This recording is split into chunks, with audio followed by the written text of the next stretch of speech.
What's up, guys? It's your boy Darkskin, and today we're going to be talking about Zhongli's best build slash builds, because there are a couple of different ways to build this character. Now,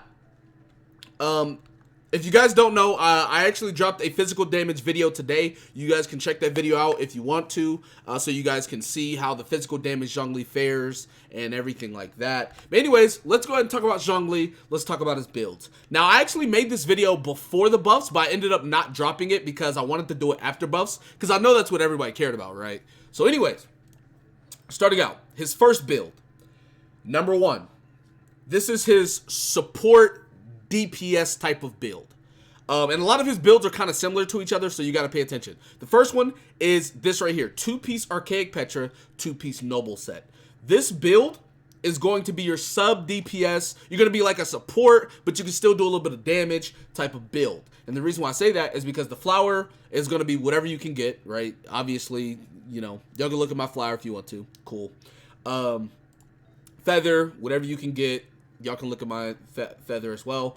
But the hourglass is going to be HP percent. And this is what is going to make him much more of a supportive type of unit than more of a damage dealer. And the reason why you're running HP on the main stat is because you want a shield to be a little bit stronger instead of, you know, him being the one doing damage. You'll use this build if you run a main DPS, but you still want Zhongli to do some damage or so.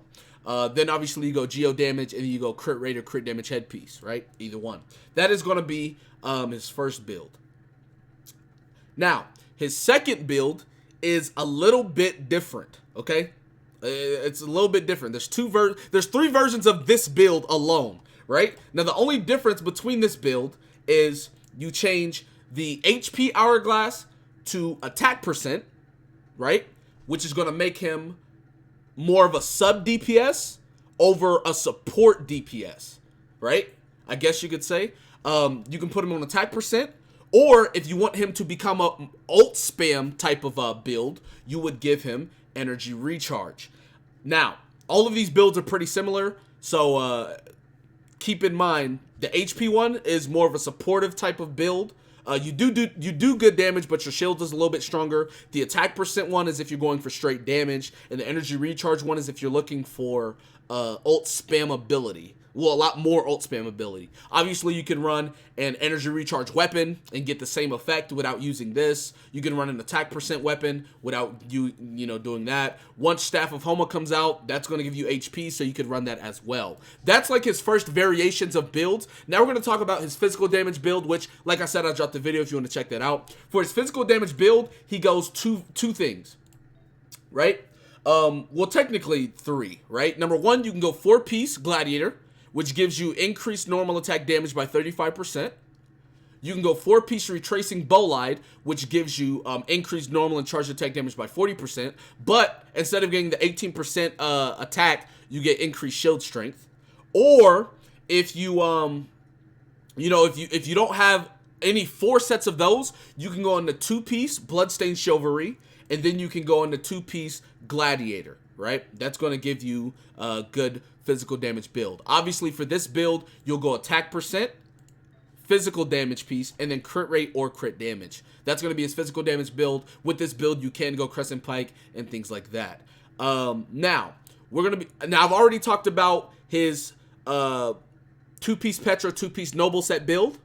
I've talked about his physical damage build, and then the last build is the pure support. I just want my Zhongli to support my team build. And what you want to do for that is triple HP. You want HP here, you want HP here, and you want HP here. This is going to give him the biggest shield possible, right? And keep in mind, everything on him scales off HP, so he will still do good, like average damage, good damage. He's not going to crit because you're obviously not rocking crit rate headpiece. And then for your weapon, you can go into whatever. You know, you can go into Prototype Star Glitter, which gives energy recharge. You can go into attack percent weapon, whatever the case, it doesn't matter. But yeah, triple HP.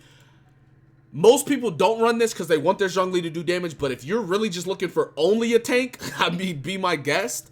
The physical damage build is nice. It's a really good build, but he does get out damaged or out DPS'd by a lot of units that are actual main DPS, like Ganyu, Zhao, D-Luke, Child, the list goes on. His best build, his go-to build, right, is going to be Archaic Petra 2-set, Noblesse Oblige 2-set. This is going to be his best build. Now, the Hourglass can change. The variation depends on what you want. Like I said, if you want more ult spam, energy recharge. If you want more tanky, HP. If you want more damage, attack percent. But this is going to be his best build, bar none. Right? I played Zhongli since day one. I played him every single day. Trust me when I tell you, that's going to be his best build. If you guys want to know as far as what you should be maxing first, you should be maxing after you get his auto attacks to 6. Keep him at 6 unless you're running physical damage. If you're running physical damage Zhongli, then you can get it 9 or 10 if you want to crown him. But you want to max his ultimate first, shield second, pretty close to each other though, right? You don't want to have your shield at 6 and then your ult at like 13, right? You want to max them pretty close to each other, but you want to match your ult first. Now, if you're going triple HP Zhongli, then you can just max your shield first. But yeah, that's pretty much all the variations of Zhongli and everything like that. A lot of people want to know about weapons. Obviously, you can use 5-star weapons. Any 5-star weapon is good, right? Obviously. Primordial Jade, Skyward Spine, Vortex Vanquisher. Get it. It's cool. It's good. Now, outside of that, for physical damage, his best weapon is Crescent Pike, right? Now, if you're going for any other build, the best free-to-play option for him is going to be Prototype Grudge, right? I know Black Cliff is a thing, but if you're, I'm not going to recommend, I mean, Black Cliff's really good for him. If you want to go Black Cliff, you can, for damage. I say Prototype Grudge because it's just the easiest free-to-play option for people. And if Zhongli's not like a main unit, like your staple unit, you don't want to have too much investment into this character. So, going Black Cliff Spear is not the best thing. You can go, it's really good though. You can go that. You can also go Battle Pass Spear if you want to. All of those spears are really good spears on him. Zhongli is a character that can be used and adapt to pretty much anything. You can also use Favonius Lance. A lot of people ask about this, but Favonius Lance, just understand you need to crit. So if you're running triple HP, this is not good for him. Now, if you're running a build where you have crit rate, this is good because it gives not only his self-energy recharge, it gives the team. This passive goes to the team, and it gives him energy recharge base. So all of these are pretty good spears for him. And that's pretty much everything on Zhongli's build. If you guys don't know, I'm going to be dropping videos on his builds, like actual videos, showcase videos. So that's why I didn't showcase it here. So my physical build is already out. Check that out already. I will be dropping more Zhongli videos in the next couple of days, so just stay tuned. That's all I have to say. But anyways, that's going to be it for this video. Be sure to give it a like, subscribe to the channel if you're new. Comment down below. Tell me what you guys in the comment section below. With that being said, I'll see you guys next time. Peace.